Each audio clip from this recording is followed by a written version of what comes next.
Hello everyone, this is Preeti. Start करते हैं आज की क्लास।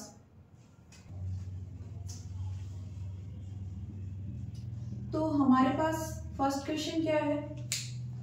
एक लॉन्ग स्ट्रेट वायर है और सर्कुलर क्रॉस सेक्शन है इसका। रेडियस कितनी गिवन है, a is carrying steady current I.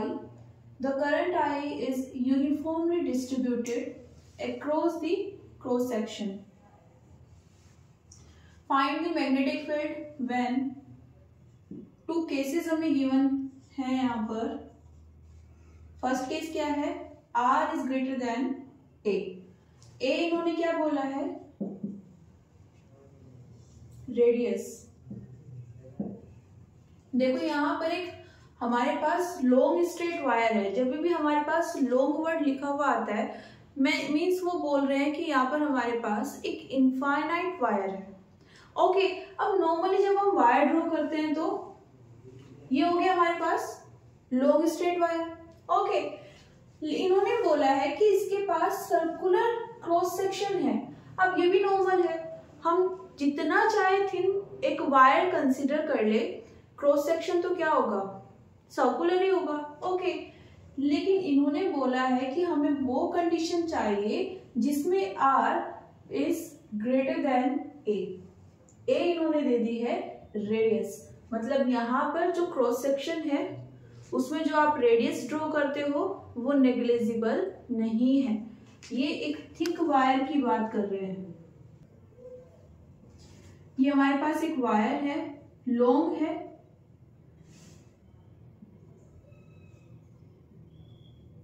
Okay, और इसमें हमारे पास जो इन्होंने रेडियस बोली है वो ये है।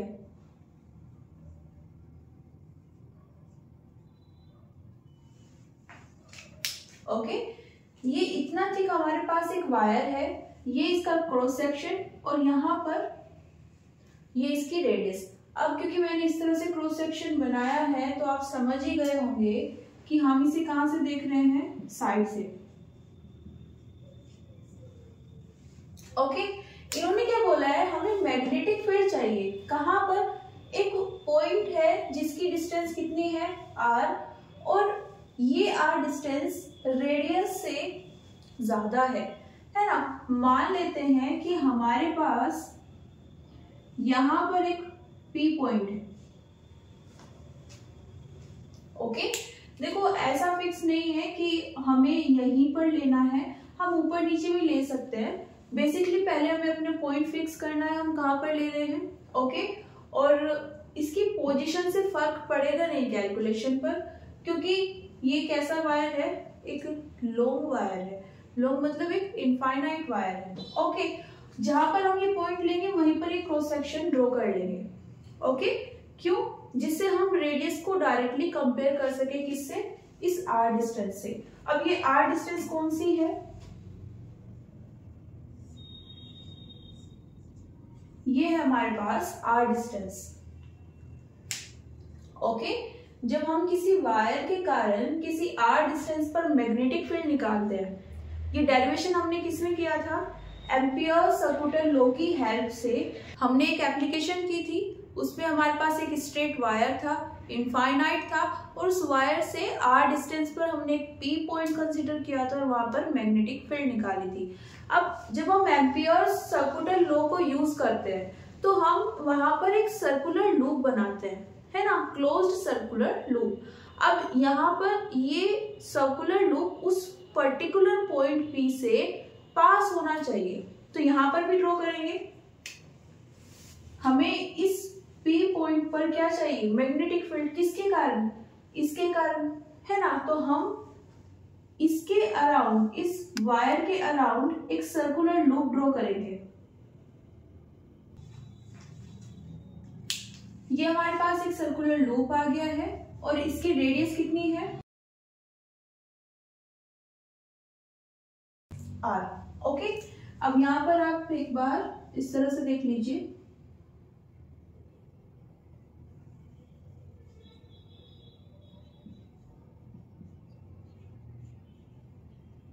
ये कुछ इस तरह का ओरिएंटेशन होता था हमारा, है ना। अब यहाँ पर हम लेकर चलते थे एक करंट को, ठीक है, या तो वो इस साइड में फ्लो हो रही है या फिर इस साइड में। अब यहाँ पर इन्होंने डायरेक्शन तो मेंशन नहीं की, लेकिन हाँ ये बोला है कि हमारे पास एक करंट आई अवेलेबल है जो इस वायर में फ्लो हो रही है, और साथ में इन्होंने क्या बोला है, uniformly distributed across the cross section, क्योंकि वायर थिक है ना, तो किसी को ऐसा ना लगे कि इसके कुछ पोर्शन में ज्यादा करंट है और कुछ में कम। तो इस चीज के लिए उन्होंने बोल दिया है कि यहाँ पर जो डिस्ट्रीब्यूशन है करंट का वो यूनिफॉर्मली हुआ है। आप कोई भी छोटे से छोटा यहाँ पर क्या ले लीजिए, क्रॉस सेक्शन, वहां पर आपको क्या मिल जाएगी, करंट मिल जाएगी। सेकंड, ये स्टडी करंट है, टाइम के साथ चेंज नहीं हो रही है। ओके, स्टडी करंट मीन्स जो टाइम के साथ चेंज नहीं हो रही है। सो जब हमारे पास ये ओरिएंटेशन होता है तो हमारे पास मैग्नेटिक फील्ड क्या आती है,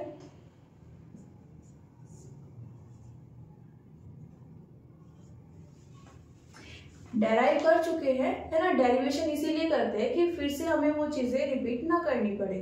ओके, अब क्योंकि सिमिलर ओरिएंटेशन आ गया हमारे पास में, सिमिलर सिचुएशन आ गई है, तो हम इसको एज इट इज यूज कर लेंगे। ओके, लेकिन यहाँ पर आई क्या था,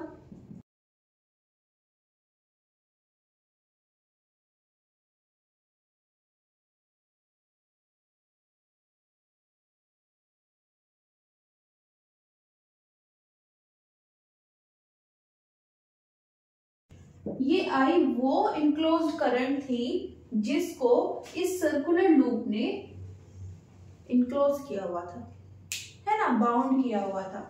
अब यहाँ पर हम मान लेते हैं कि यहाँ पर जो इनक्लोज करंट है वो भी कितनी है, आई, जैसे इन्होंने मेंशन किया है।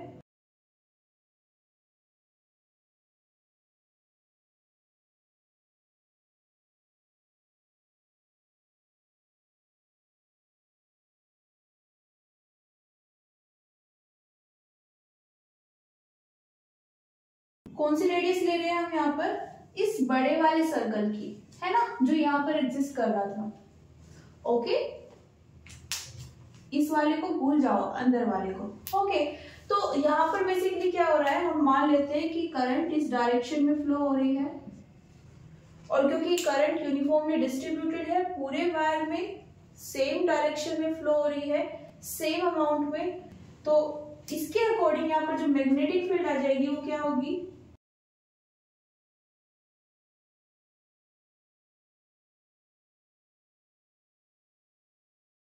ओके,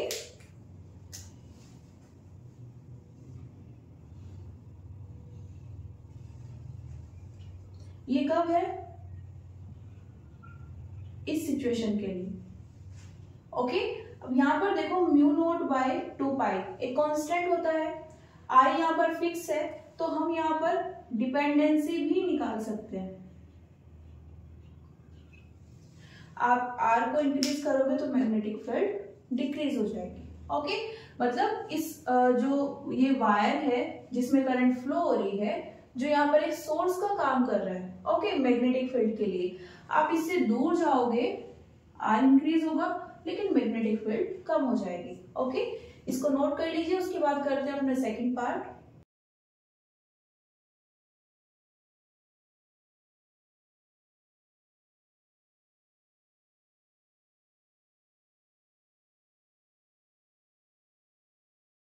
इस बार क्या है, हमारे पास जो आर है वो किससे छोटा है, ए से, मतलब इस बार सीधी सी बात है कि हम मैग्नेटिक फील्ड कहां पर चेक करना चाहते हैं, वायर के बाहर नहीं, वायर के अंदर, इनसाइड। ओके, तो हमें जो पी पॉइंट कंसीडर करना है उसको भी कहां से कंसीडर करेंगे, इस वायर के इनसाइड से, तो करते हैं कंसीडर। अब देखो इसके लिए ना साइड व्यू नहीं देखेंगे, टॉप व्यू बना लेते हैं। Okay,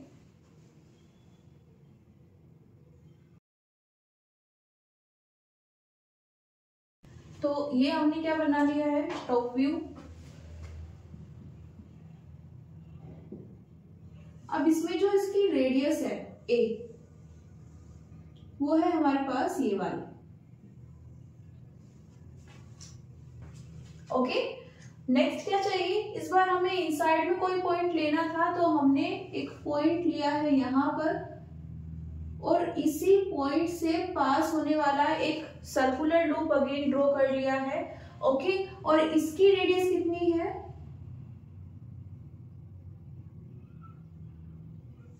r।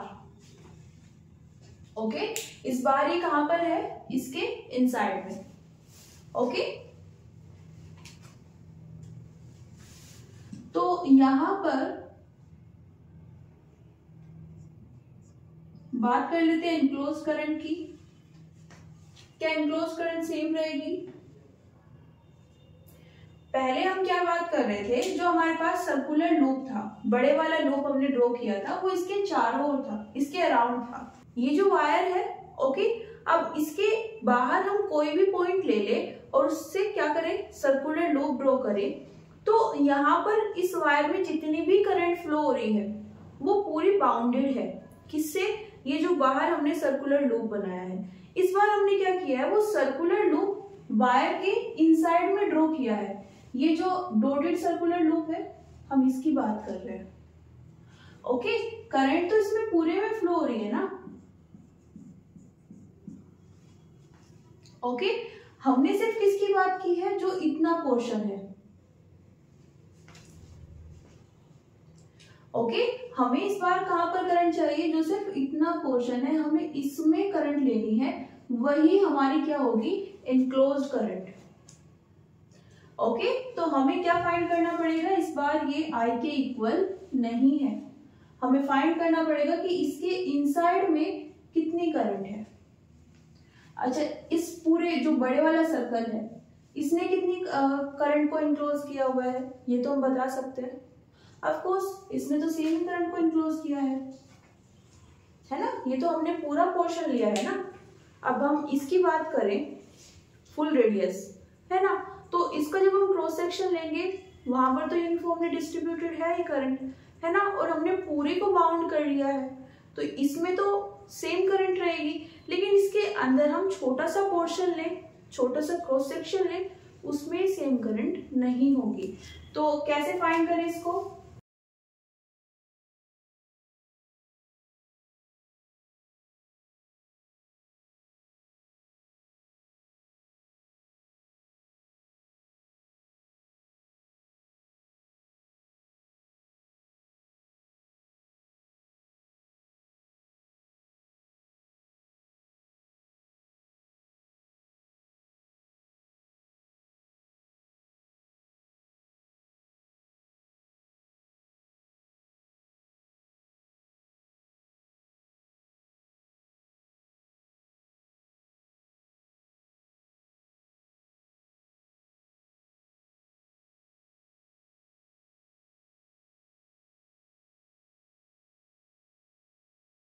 देखिए, यहाँ पर हमने जो क्रॉस सेक्शन की बात की है, वो हम कौन कौन से क्रॉस सेक्शन की बात कर रहे हैं। एक तो ये वाला जो हमने डॉटेड सर्कुलर लूप बनाया है। ओके, इसके अंदर का जितना भी पोर्शन है वो किसका काम कर रहा है, एक क्रॉस सेक्शन का। तो एक तो क्रॉस सेक्शन ये हो गया, एक ये बड़े वाला सर्कुलर लूप है ना, इसके अंदर का ये जो पूरा पोर्शन है, ये कौन सा हो गया, दूसरा सर्कुलर क्रॉस सेक्शन। ओके, अब हम यहाँ पर क्या बोल रहे हैं कि इन्होंने हमें एक इंफॉर्मेशन दी है। क्या इंफॉर्मेशन है? Current is uniformly distributed. Uniform distribution जब भी आता है तो सीधा सा मतलब होता है कि वहां पर डेंसिटी सेम है। ओके, तो हम यहाँ पर कौन सी डेंसिटी की बात कर सकते हैं, करंट डेंसिटी की। ओके, तो यहाँ पर क्या लिख सकते हैं, इस वाले सर्कुलर लूप के लिए निकाले करंट डेंसिटी।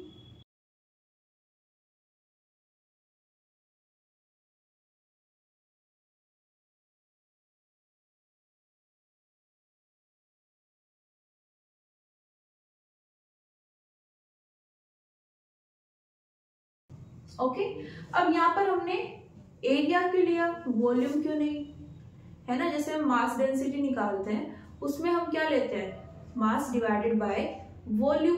एरिया क्यों नहीं लेते। यहाँ पर हम किसकी बात कर रहे हैं, इस क्रॉस सेक्शन की बात कर रहे हैं। हम यहाँ पर जो यूज कर रहे हैं वो क्या है कि हम एक सर्कुलर लूप बनाते हैं और उस सर्कुलर लूप में जो करंट बाउंड होती है ना, हम उसको कंसीडर करते हैं। सर्कुलर लूप मतलब हम 2D की बात कर रहे हैं, और 2D में हम मैक्स टू मैक्स क्या निकाल सकते हैं, एरिया निकाल सकते हैं। ओके, वॉल्यूम कब निकाल सकते हैं, जब हम 3D की बात करेंगे। ओके, तो देखो यहाँ पर ऑल्दो हम एक सिलेंडर की बात कर रहे हैं जो कि 3D ऑब्जेक्ट होता है। ओके, लेकिन जो हम निकालना चाहते हैं, हम यहाँ पर एम्पियर्स सर्कुलर लॉ को अप्लाई करना चाहते हैं, उसके लिए हमें इनक्लोज करंट चाहिए, और वो इनक्लोज किसके द्वारा होनी चाहिए, क्रॉस सेक्शन। क्रॉस सेक्शन मतलब हम 2D ऑब्जेक्ट की बात कर रहे हैं। ओके, तो ये हो जाएगा हमारे पास करंट डेंसिटी का एक्सप्रेशन, किसके लिए, बड़े सर्कल के लिए। इनसाइड में जो सर्कल है उसके लिए भी निकाल लेते हैं। इसे ए लिख लेते हैं अभी, और इसको आर।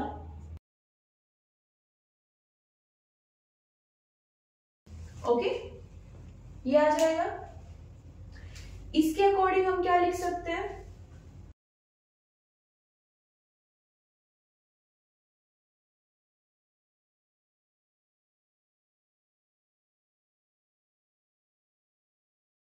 ओके, इक्वेट करें।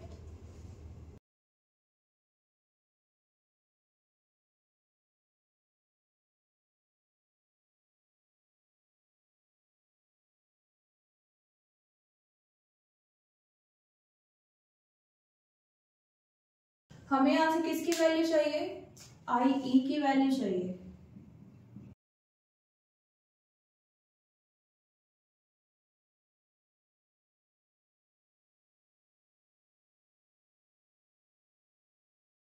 मिल गई है आई की वैल्यू।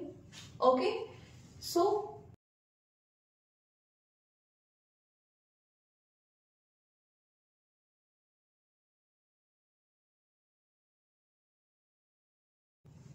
ये एक्सप्रेशन है। आई क्या होती है यहाँ पर, इनक्लोज करंट, तो यहाँ पर अपने वाले आई की वैल्यू रख देते हैं।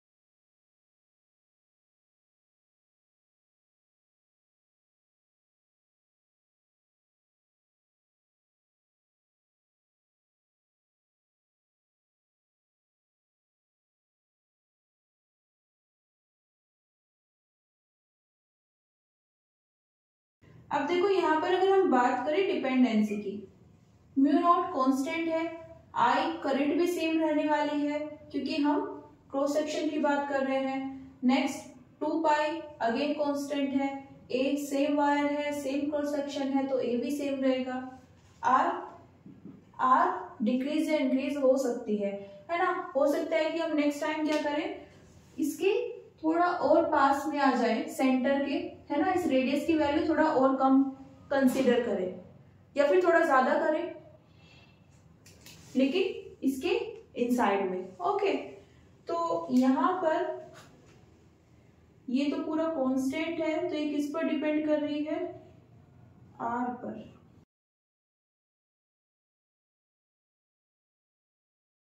देखो ये इंपॉर्टेंट है क्योंकि हमने इससे पहले जब भी बात की है मैग्नेटिक फील्ड की, जो सोर्स होता था हम उसके बाहर बात करते थे, है ना, सोर्स के अराउंड बात करते थे। अभी तक हमने इनसाइड बात नहीं की है। जब हम इनसाइड बात कर रहे हैं देन क्या आई है, आप आर को इंक्रीज करोगे तो मैग्नेटिक फील्ड इंक्रीज हो जाएगी। ओके, नोट कर लीजिए।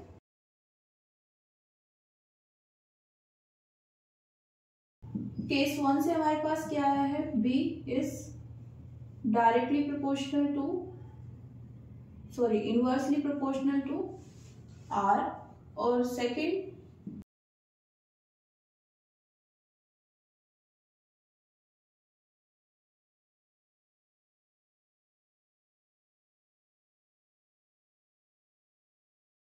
इसका हम ग्राफ ड्रॉ कर सकते हैं।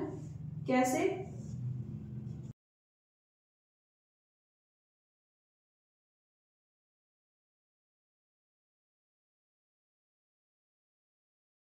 मान लेते हैं ये हमारे पास एक पॉइंट है जहां पर आर की वैल्यू किसके इक्वल हो गई है? ए। इससे पहले इस वाले रीजन में क्या पॉसिबिलिटी है? ये है ना, अगर हम लिख रहे हैं कि आर की वैल्यू किसके इक्वल हो गई है? 2 के, तो उससे पहले तो 2 से छोटी ही रही होगी ना। जब तक हम 2 पर आए उससे पहले की जितनी भी वैल्यूज है वो सब क्या है? 2 से छोटी है। तो वही चीज हमने यहाँ पर रखी है। अब यहाँ पर हम ये वाला एक्सप्रेशन ओके यूज कर सकते हैं और इसके अकॉर्डिंग क्या कर सकते हैं? Graph draw. ऐसा कुछ आ जाएगा क्या? डायरेक्टली प्रोपोर्शनल है, एक को इंक्रीज करोगे दूसरा भी इंक्रीज हो जाएगा। ओके, लेकिन अब इसके बाद इनवर्सली प्रोपोर्शनल है। ठीक है, तो यहां पर पैराबोला की तरह ओके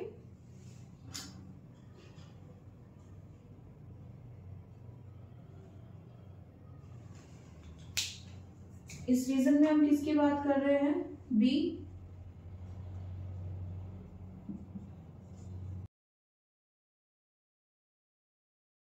ओके, इसको ड्रॉ कर लीजिए, फिर देखते हैं नेक्स्ट क्वेश्चन।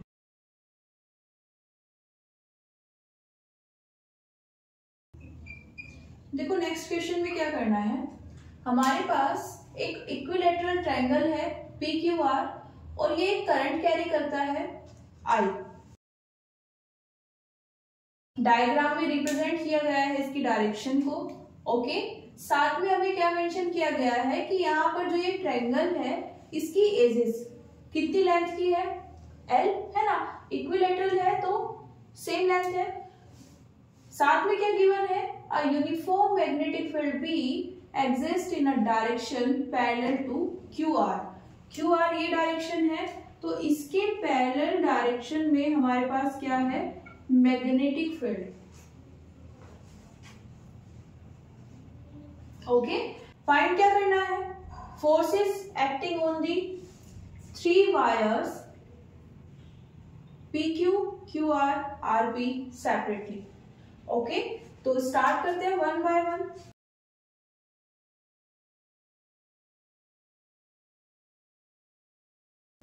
QR के लोग ने तो पहले QR के लिए निकाल लेते हैं। ओके, क्या फॉर्मूला होता है फोर्स का?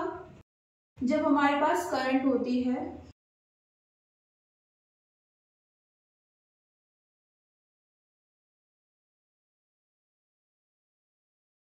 मैग्नीट्यूड फॉर्म में लिख सकते हैं, क्या आएगा?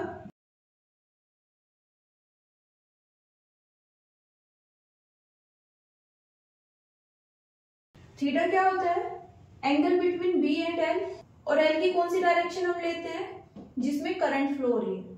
ओके, तो हम इस एज की बात कर रहे हैं, इसमें करंट इस साइड फ्लो हो रही है तो हम लेंथ भी इसी डायरेक्शन में कंसीडर करेंगे।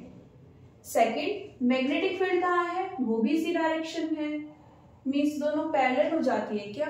ऑफ कोर्स, यहाँ पर दोनों क्या हो जाएंगी? पैरेलल। दैट मीन्स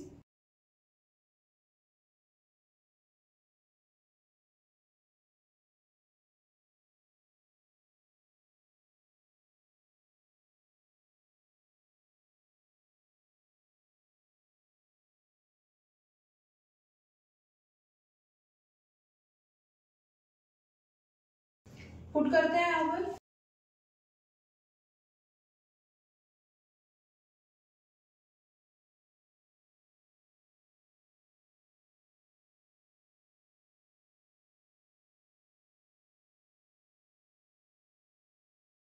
कितना आ गया है? 0।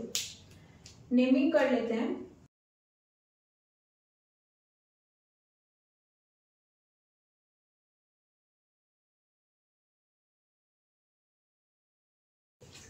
मीन्स इस ट्रायंगल की ये वाली जो एज है इस पर कोई भी फोर्स अप्लाई नहीं होगा, ये वाली साइड कोई भी फोर्स एक्सपीरियंस नहीं करेगी। अब किसकी बात कर लेते हैं, इसकी। ओके,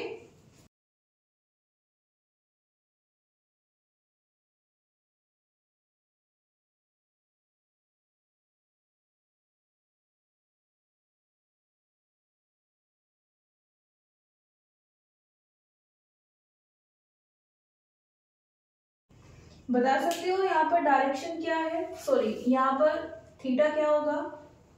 देखो हम यहाँ पर सेम प्लेन की बात कर रहे हैं। ओके, ये हमारे पास एक प्लेन है,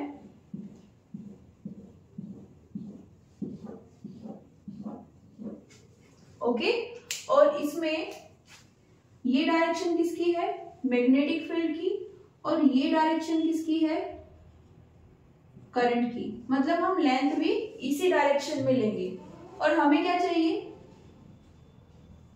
ये एंगल।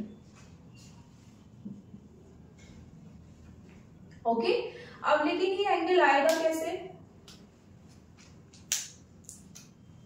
देखो ये कैसा ट्रायंगल है, इक्विलैटरल ट्रायंगल, तीनों साइड्स इक्वल है, एंगल कितना होगा,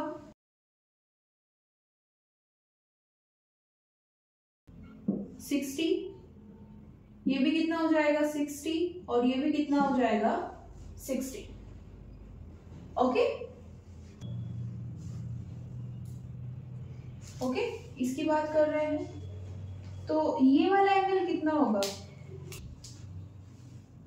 सेम क्यों होगा, ये अल्टरनेट एंगल है। ओके,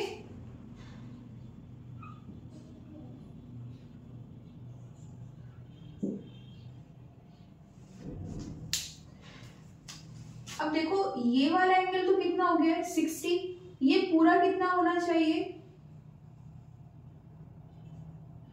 180। ओके, पूरा 180 होना चाहिए, ये 60 है तो ये कितना आ जाएगा 180 माइनस 60, 120। ओके, आप किसी भी तरह से कोई भी साइड यहां पर ड्रॉ कर सकते हो, कोई भी लाइन ड्रॉ कर सकते हो, वो जो एंगल बनेगा, ठीक है, वो कितना बनाती है 180। ओके, तो यहां पर हमारे पास थीटा कितना आ गया है 180, सॉरी 120, और यही एंगल हमें चाहिए था बी और एल के बीच में, है ना। जो एंगल हमें चाहिए था वो मिल गया है, देन यहां पर पुट कर लेते हैं वैल्यूज, साइन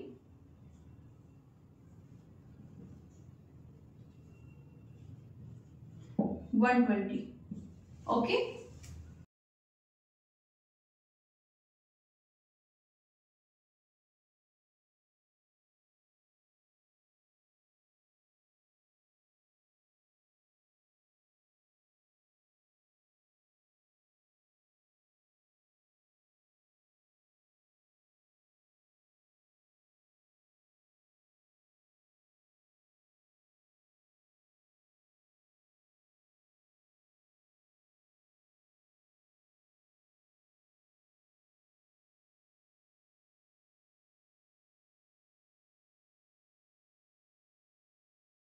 ओके, और कुछ भी कर सकते हैं क्या, देखो यहाँ पर तो फोर्स 0 हो गया था, जब फोर्स ही नहीं है तो उसकी डायरेक्शन भी नहीं होगी, लेकिन यहाँ पर तो नॉन जीरो है ना, तो यहाँ पर तो हम फोर्स की डायरेक्शन निकाल सकते हैं। कैसे निकाले, right hand thumb rule use करके।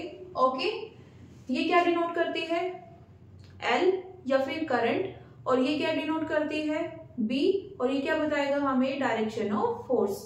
तो अप्लाई करते हैं, कुछ इस तरह से है ना, ये क्या है मैग्नेटिक फील्ड, तो इसको अरेंज करेंगे इस डायरेक्शन में,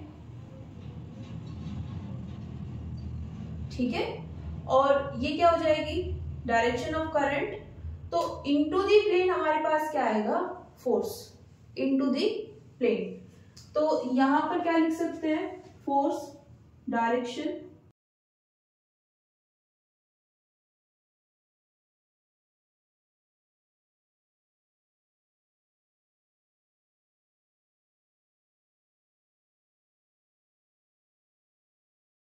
देखो यहां पर जो हमने यूज किया है आई और बी, है ना, या फिर इसी डायरेक्शन में हमने क्या लिया है, वेक्टर एल, तो इनके बीच में एंगल कितना है 120। जैसे हमने लास्ट क्लास में बोला था कि यहाँ पर हमारे फिंगर्स के बीच में एंगल कितना लगता है हमें 90 एंगल होते हुए भी यहाँ पर हमें एग्जैक्ट डायरेक्शन मिलेगी।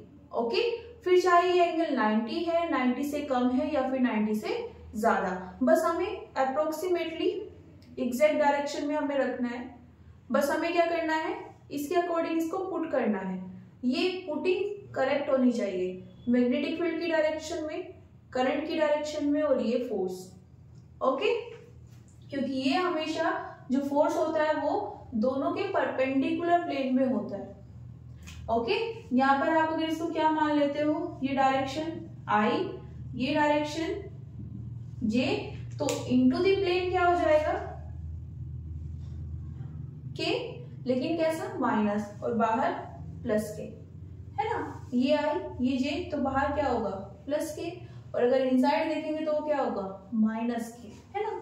इनटू द प्लेन हमने हमेशा क्या कंसीडर किया है, नेगेटिव डायरेक्शन को।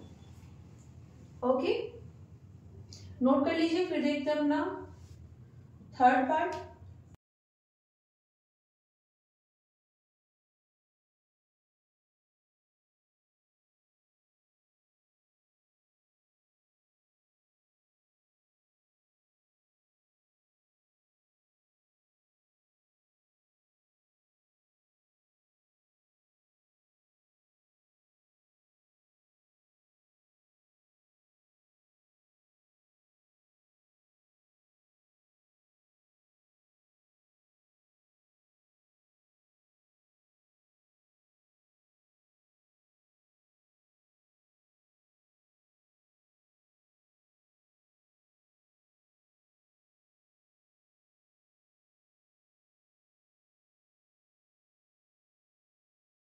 हमें बेसिकली ये वाला एंगल फाइंड करना है, थीटा।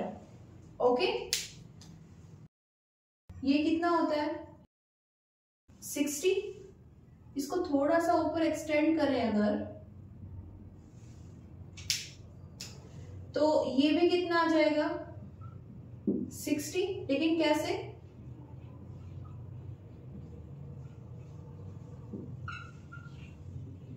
Corresponding angles. ओके, देखो ये 60 था ये वाला।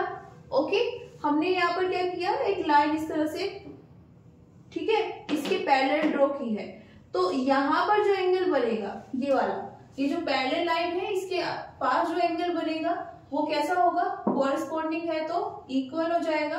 और अगेन ये पूरा एंगल कितना होना चाहिए था 180, ये कितना है 60, तो ये कितना आ जाएगा 180 माइनस 60 इक्वल्स टू 120। ओके, ये एंगल्स सेम होते हैं, क्यों, कॉरेस्पॉन्डिंग एंगल्स होते हैं। ओके, और जो इस तरह से जेड की शेप में आपको मिलेंगे वो अल्टरनेट एंगल्स होंगे। ओके, इतना नोट हो गया है।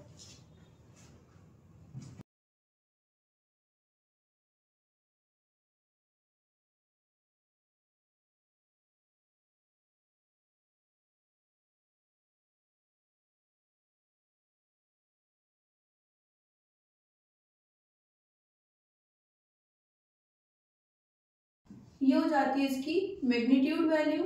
बात कर लेते हैं डायरेक्शन की। डायरेक्शन कैसे निकालें, ये क्या होती है हमारे पास मैग्नेटिक फील्ड। ओके, इस तरह से, और ये कुछ इस तरह से, ठीक है, ये डायरेक्शन ऑफ करंट, ये डायरेक्शन ऑफ मैग्नेटिक फील्ड, और ये हमें फोर्स बता देगा। ओके, इस बार कहां पर है, आउट ऑफ द प्लेन।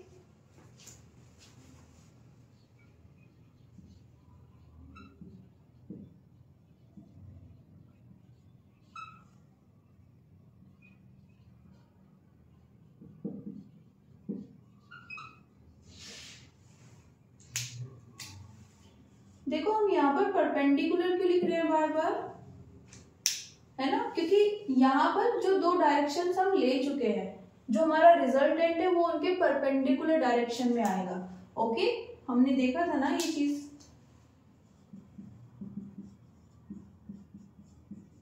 ये दोनों एक दूसरे के परपेंडिकुलर हो या ना हो, है ना, इनके बीच में एंगल कुछ भी हो सकता है। जैसे अभी कितना आया है 120, 30, 60, 90 कुछ भी हो सकता है। लेकिन जब बात हम करते हैं ए और बी की, ये दोनों एक दूसरे के परपेंडिकुलर प्लेन में होते हैं।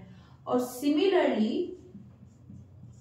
ये दोनों के परपेंडिकुलर होता है, दैट्स मीन ये दोनों मान लेते हैं किसमें है, आई जे में, तो ये किसमें आएंगे, के में।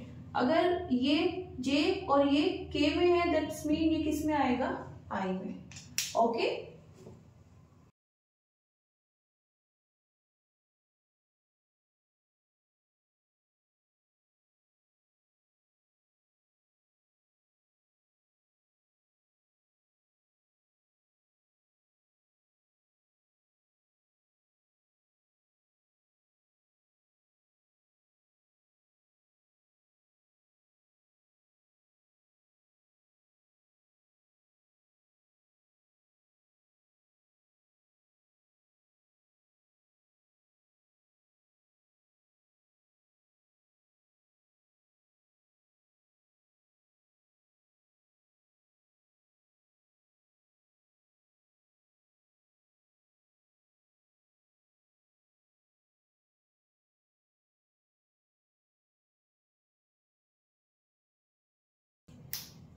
पी आर किसमें आया है, इनटू द प्लेन था। ओके, तो इसको नेगेटिव डायरेक्शन मान लेते हैं किसमें है, माइनस के। Okay, into the plane. Next ये आया है हमारे पास आउट ऑफ द प्लेन। तो अगर हम इसको क्या ले रहे हैं, माइनस के, इसको क्या लिख सकते हैं, प्लस के, है ना, क्योंकि हम कोई भी डायरेक्शन ले वो आउटसाइड है तो प्लस होगी और इनसाइड है तो माइनस। ये कितना आएगा, ये 0 है और ये दोनों वैल्यूज एक दूसरे को कट कर देंगी, तो कितना आएगा हमारे पास, नेट फोर्स 0। इनके साथ में कंफ्यूज मत होना। अगर आपको लगता है कि मुझे के नहीं लेना, मुझे आई डायरेक्शन चाहिए, है ना, मैं तो इनको आई डायरेक्शन में कंसीडर कर रहा हूँ, ये वाली डायरेक्शन मेरे लिए आई है, तो आप आई भी ले सकते हो। ठीक है, करना क्या है, अगर आप आउटसाइड क्या ले रहे हो, आई, तो इनसाइड क्या लेना है, माइनस आई। आप आउटसाइड क्या ले रहे हो, जे, देन इनसाइड क्या होना चाहिए, माइनस जे। ओके, बस ये कन्वेंशन याद रखना। बाकी यहाँ पर आप आई रखो दोनों जगह पे, जे रखो, के रखो, उसका कोई फर्क नहीं पड़ेगा। ओके, बात कर लेते हैं थोड़ी सी किसकी, जो ये फाइनल रिजल्ट आया है। ऑल्दो हमसे ये जो न्यूमेरिकल था इसमें सिर्फ ये वैल्यूज पूछी थी, है ना, हमें इंडिविजुअली बताना था कि सब पर कितना कितना फोर्स वर्क कर रहा है। ठीक है, लेकिन नेट फोर्स हमने जब निकाला तो वो कितना है, 0। और यहाँ से एक रिजल्ट आता है जिससे कॉम्पिटिटिव एग्जाम की अगर हम बात कर रहे हैं, ओके, बिकॉज वहां पर हमें पूरा एक्सप्लेन करना नहीं होता है, सिर्फ आंसर सेलेक्ट करने होते हैं, तो ये रिजल्ट इंपॉर्टेंट होता है। क्या रिजल्ट है,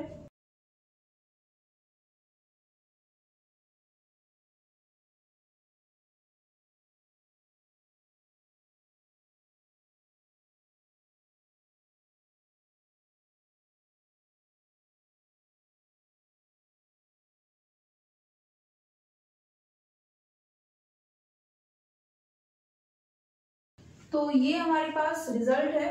अगर हमारे पास कोई भी एक क्लोज्ड लूप है, किसी भी शेप का हो सकता है, कोई स्क्वायर भी हो सकता है, ओके, और यहाँ पर हमारे पास वो कहाँ पर रखा हुआ है, मैग्नेटिक फील्ड में। यहाँ पर एक टर्म ऐड कर दी है, यूनिफॉर्म।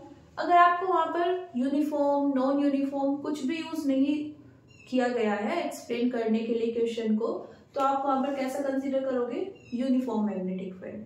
ओके, और अगर दिया हुआ है यूनिफॉर्म, देन तब तो ओके है ना। अगर नहीं गिवन है तो भी वो कैसी है, यूनिफॉर्म। तो यूनिफॉर्म का मतलब क्या होता है, हम उस रीजन के किसी भी पॉइंट पर चेक कर ले, हमें जो मैग्नेटिक फील्ड का मैग्नीट्यूड मिलेगा और डायरेक्शन वो दोनों सेम होगी। ओके, जैसे हम इलेक्ट्रिक फील्ड के बारे में पढ़ते थे, यूनिफॉर्म इलेक्ट्रिक फील्ड, उसी सेंस में यूनिफॉर्म मैग्नेटिक फील्ड होती है। ओके, तो अगर हम यूनिफॉर्म मैग्नेटिक फील्ड में किसी भी शेप का कोई क्लोज्ड लूप रखते, ओके, वहां पर नेट फोर्स कितना हो जाएगा, 0। अब फॉर एग्जाम्पल हमारे पास ये एक अगेन ट्रायंगल है, ये डायरेक्शन ऑफ करंट, ओके, और इस बार हमने बोला कि मैग्नेटिक फील्ड कहाँ है,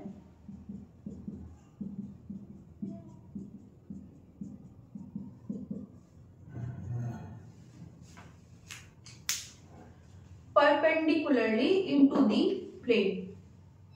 ओके, पहले कहां पर थी, इस वाले न्यूमेरिकल में पैरेलल थी इस वाली एज के, है ना, इस बार कहां पर है, इनटू द प्लेन।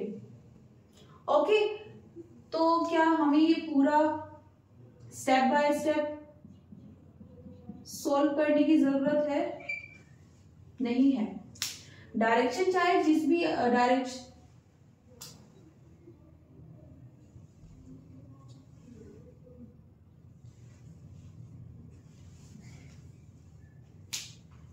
तो क्या ये हमें फिर से सोल्व करना होगा स्टेप बाय स्टेप, बिल्कुल नहीं।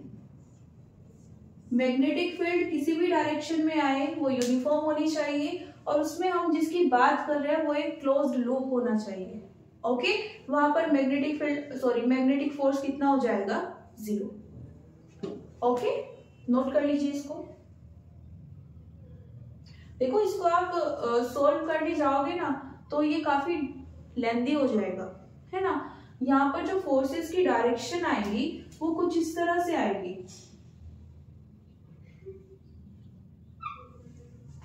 इस पर फोर्स ऊपर की डायरेक्शन में, इस एज पर इस डायरेक्शन में, इस एज पर इस डायरेक्शन में, आपको उन्हें सोल्व करना होगा, है ना। लेकिन पॉइंट क्या है, हमें रिजल्ट पता है और ये एक जनरल रिजल्ट है, हमेशा वर्क करेगा, तो हमें कैलकुलेशन करने की जरूरत नहीं है। ओके।